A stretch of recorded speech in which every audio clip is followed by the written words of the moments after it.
niko na askofu lakini mwenye hana kanisa.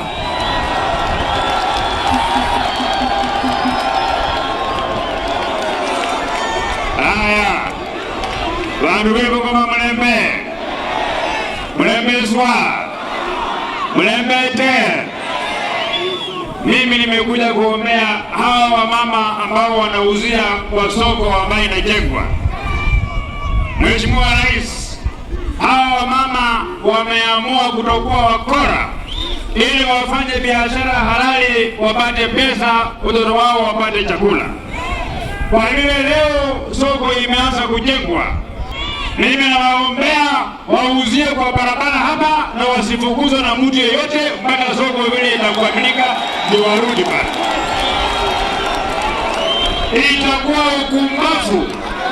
Itakuwa ukumbavu wa hali ya juu kwa mtu kukuja hapa kuvunja vibanda ya wamama, kuwafukuza kwa barabara akijua soko inajengwa. Because life must continue and the women must be allowed to parade their wares even if it's on the side of the road, because they have no any other alternative where they can sell their wares.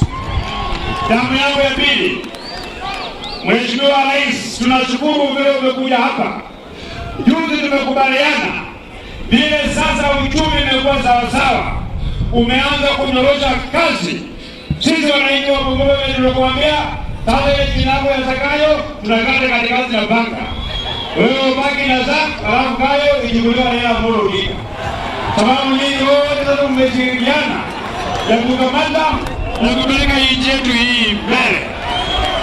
Mtasimama na yeye. Anatosha.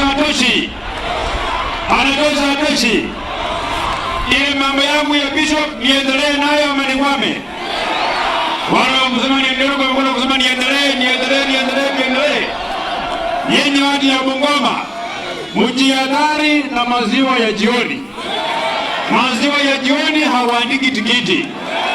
Maziwa ya jioni ni ya mama na watoto kukunywa.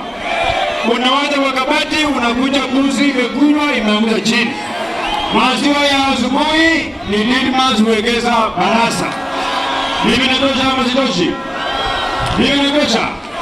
Yona kule nyuma kama mimi natosha nyuma. Asanteni sana, Mungu awabariki. Haya, asante sana askofu. Lakini utafute kanisa. Huyu bishop amesema tukatane jina ya Zakayo na mtu mwingine. Hii jina ya Zakayo isikusumbue Didmas. Mimi sina shida na jina. Hata nimepatiwa ingine naitwa tena Kasongo. Sasa hii ni sawa. Kwani shida iko wapi?